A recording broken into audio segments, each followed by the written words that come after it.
difference between poverty and wealth, mediocrity and greatness, failure and fortune. It all begins in the invisible realm of thought. The rich do not stumble into riches by chance, nor are they blessed by some hidden hand of fate. They think differently. They see differently. They respond to life with a different rhythm, a different fire, a different standard.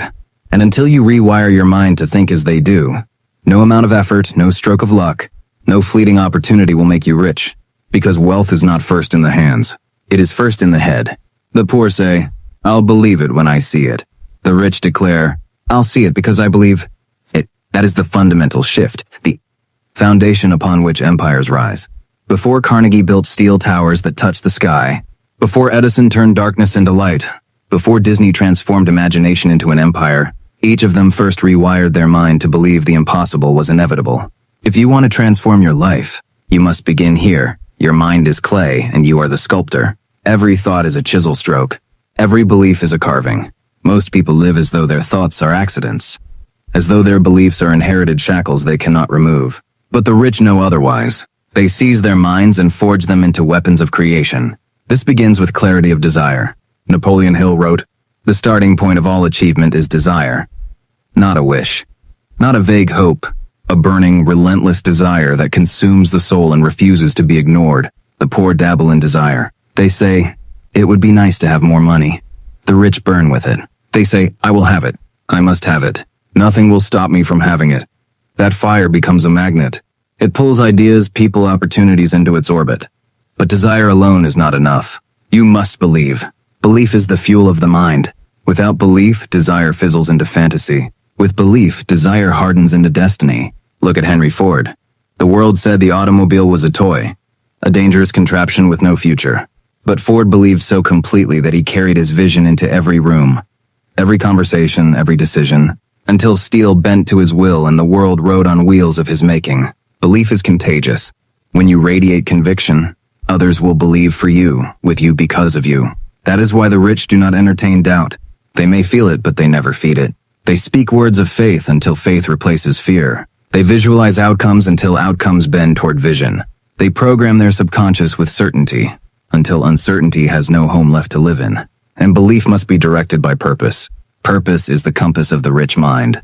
Without it, you wander aimlessly, swayed by every distraction, exhausted by every minor setback. But with it, you move with unshakable certainty. The rich do not rise by chance. They rise by aligning every thought, every action, every decision with their definite major purpose. Consider Abraham Lincoln. He was not born into wealth, nor given an easy road.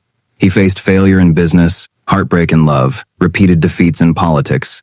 Yet he pressed forward, guided by one overwhelming purpose: to preserve the Union and free men from the chains of slavery. That purpose carried him through ridicule, depression, even assassination attempts. It gave his words power, his actions weight, his presence immortality. When you carry purpose in your heart, you cannot be stopped. You can only be delayed. But purpose alone is not enough. Vision gives it flesh and blood. The rich do not simply say, "I want to succeed." They paint vivid mental pictures of what success looks like, feels like, sounds like. They live in the reality of tomorrow before it exists today. Carnegie saw towers of steel before the first beam was forged. Jobs saw sleek devices in the hands of millions before a single prototype was built. Vision is not fantasy. It is the blueprint of reality waiting for your hand to construct it. This is where most people stumble. They confuse daydreaming with vision. A daydream is idle, soft, fleeting, ungrounded. A vision is electric, obsessive, backed by faith and pursued with disciplined action. The poor man daydreams of riches, as he wastes another hour, scrolling through meaningless noise. The rich man closes his eyes, sees his fortune with absolute clarity, and then takes the first small, deliberate step toward it. That step creates momentum. Momentum builds confidence. And confidence draws opportunity like iron to a magnet. Do not underestimate the power of visualization. Science now confirms what Napoleon Hill declared decades ago. The brain cannot distinguish vividly imagined experiences from reality. Athletes rehearse victories in their minds before stepping onto the field. Entrepreneurs close their eyes and walk through their future. Offices before signing the first deal. The subconscious mind, once convinced, sets the entire system of your being into motion to manifest what it believes. Rewire your mind with vision, and reality will bend to match it. And as you walk this path, never forget gratitude. The poor see only what they lack, and their lack multiplies. The rich see abundance in every direction, and their abundance multiplies. Gratitude is the alchemy of wealth. It turns small beginnings into great fortunes because it shifts the mind from scarcity to possibility. Consider Oprah Winfrey. She rose from poverty, abuse, and countless obstacles, yet carried gratitude like a shield. She has said that even in her darkest days, she gave thanks for what she had, and that spirit of thankfulness kept her moving forward. Gratitude is not weakness. It is strength. It is the soil in which ambition grows tall, because a grateful mind cannot be poisoned by envy, cannot be paralyzed by fear. It sees opportunities where others see obstacles, and it draws blessings as naturally as the sun draws plants toward its light. But gratitude does not mean complacency. The rich are grateful for what is, but obsessed with what can be. They balance appreciation for today with hunger for tomorrow. That tension, between thankfulness and desire, is the engine of progress. The poor, ungrateful, and envious sit idle. The rich, grateful yet restless, keep climbing. Still, even the most grateful heart and the clearest vision will face storms. Life does not hand over treasure without a test. You will be broken. You will be ridiculed. You will face seasons when nothing seems to work, when the world feels deaf to your efforts, when the doors slam shut. In those moments, most people quit. That is why most remain poor. The rich, however, are resilient. Resilience is the fireproof quality of the rich mind. It is the refusal to let defeat write the final chapter. Look at Walt Disney. He was fired from his first newspaper job for lacking imagination. He went bankrupt more than once. He pitched his ideas to bankers who laughed at the notion of a mouse becoming a global icon, but he kept moving. He refused to die with his dream unrealized. Today, billions walk through worlds he built because he chose resilience over surrender. This is the test you must pass. You will be knocked down. Expect it, welcome it. For resilience is forged only in the furnace of adversity. Every time you rise after a fall, your mind rewires itself for strength. And one day, what once shattered you will no longer even shake you. Resilience is the armor, but adaptability is the sword. The rich do not merely endure. They adjust. They bend without breaking. They shift when the winds change. They evolve faster than the storm can consume them. Think of Henry Ford. His first 2 automobile companies collapsed in failure. Investors abandoned him. Critics mocked him. But Ford adapted. He studied what went wrong, shifted his strategy, and built the Ford Motor Company, the very foundation of modern industry. Adaptability was his genius. He didn't cling to broken models. He reinvented, he moved. He dared to unlearn and relearn again and again until the world followed his vision. The poor cling to comfort, to old ways, to familiar patterns. Even as the ground collapses beneath them, the rich reinvent themselves. They are not trapped by yesterday's identity. They are not prisoners of their own past successes. They know what Darwin declared. It is not the strongest who survive, but those most adaptable to change. The world will not slow down for you. Technology advances, markets shift, opportunities vanish as quickly as they appear. You cannot cling to yesterday and expect tomorrow's riches. You must be fluid like water, taking shape where needed, breaking stone if required, but never ceasing to move. Adaptability is not betrayal of who you are. It is the full expression of your power to become who you must be. But adaptability, without learning, is blind. The rich are voracious learners. They devour knowledge, not for entertainment, but for elevation. Carnegie surrounded himself with thinkers, inventors, and teachers. Edison experimented with thousands of failures, learning from each until the light bulb ignited the world. Benjamin Franklin taught himself philosophy, science, and languages, not for vanity, but to expand the reach of his mind. The poor often say, "I'm done learning. School is over." They see learning as punishment, as obligation, but the rich see it as the greatest privilege. They understand that every new skill learned is another tool in their arsenal. Every new perspective is another lens to see opportunity. And here is the secret. Learning never ends. The rich are perpetual students. They ask questions when others pretend to know. They admit ignorance when others fake confidence. They seek mentors, they buy books, they study history, they dissect failure. They are humble enough to remain teachable, and that humility becomes their superpower. But knowledge without discipline is wasted fuel. Discipline is the bridge between desire and achievement. It is the daily hammer that turns vision into form. The poor wait for motivation. They act when they feel like it. The rich act regardless of feeling. They know the body follows command, and the mind obeys repetition. Discipline creates consistency, and consistency compounds into greatness. Think of Thomas Edison again. 10,000 failed attempts to create a working light bulb. Do you think he felt like it every morning? No, he moved by discipline, not mood. That discipline lit up the world.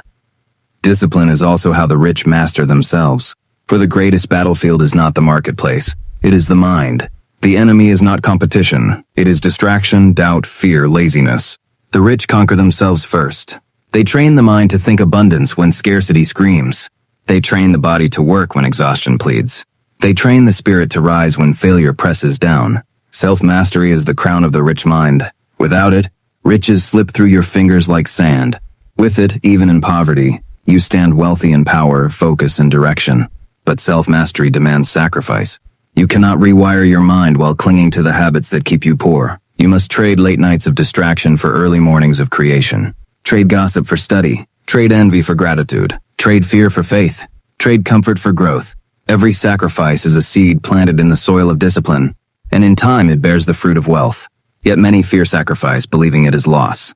But the rich know sacrifice is exchange, something lesser for something greater. The athlete sacrifices rest for glory. The entrepreneur sacrifices security for freedom. The inventor sacrifices certainty for discovery. These are not losses. These are trades with destiny. Understand this. The mind you have today is not fixed. It can be rewired. It can be reforged. The rich know this truth, and they mold their minds daily like clay in the potter's hand. The poor deny it, saying, "This is just who I am." That is the greatest lie of all. You are not fixed. You are fluid. You are adaptable. You are a student, a master in training, a builder of your own mind. But only if you choose. Mastery is the highest calling of the rich mind. It is not enough to dabble, not enough to taste, not enough to play at the surface. The rich dive deep. They commit themselves to mastery. The relentless pursuit of excellence until their very name becomes synonymous with their craft. Michelangelo did not simply paint. He mastered marble and pigment until centuries later his work still breathes. Beethoven did not simply compose. He wrestled with sound itself until music bent to his soul. Elon Musk did not simply start companies. He mastered engineering, physics, and vision until industries bowed to his disruption. Mastery is not talent. It is discipline, focus, and faith, repeated so long that talent is forced into existence. The poor settle for mediocrity, saying, "This is good enough." The rich push beyond the edge of fatigue, of boredom, of frustration, until they break through to brilliance. And at the core of mastery is faith. Faith is not religious ritual, it is the unwavering conviction that what you have envisioned will manifest, even when reality screams otherwise. Napoleon Hill wrote, "Faith is the eternal elixir which gives life, power, and action to the impulse of thought. Without faith, vision dies. With faith, vision becomes inevitable." Consider Thomas Edison again. Thousands of failures could have proven the critics right, that electric light was impossible. But faith kept him working. Or the Wright brothers, bicycle mechanics with no pedigree, no investors, and no reason to believe they could fly. Yet faith lifted them from the earth, and humanity has never landed. Since faith rewires the mind because it overrides fear. Fear whispers, "What if you fail?" Faith thunders back, "What if I succeed?" Fear paralyzes. Faith mobilizes. Fear shrinks. Faith expands. Fear counts the losses. Faith counts the lessons. The rich are not fearless, they are faithful. But faith must be coupled with decision. Decision is the cutting edge of success. It is the moment when you draw a line in the sand and declare, "This is the path and I will walk it." Most people never decide. They linger in hesitation, half in, half out, forever waiting for perfect certainty that never comes. The rich decide quickly and firmly, and then adapt as needed. Andrew Carnegie decided he would build an empire of steel, and he bent every resource, every connection, every ounce of his being toward that decision. Henry Ford decided he would put the automobile into every household, and he ignored ridicule, rejection, and resistance until the Model T changed the world. Decision is the blade that cuts through doubt. Without it, you are a prisoner of hesitation. With it, you are a commander of destiny. But decision must be fortified with persistence, for the world tests the strength of every decision. It will throw delays, betrayals, losses, and failures in your path. Persistence is the force that keeps the wheel turning when the hill is steep and the night is long. Colonel Sanders, at 65 years old with nothing but a recipe and a pension check, knocked on more than 1,000 doors before someone said yes. 1,000 rejections. Most would have quit after 10, but his persistence birthed Kentucky Fried Chicken, a global empire. Persistence is the great separator. Talent fades without it. Vision dies without it. Even faith withers without it. But persistence breathes life into every principle, every decision, every plan.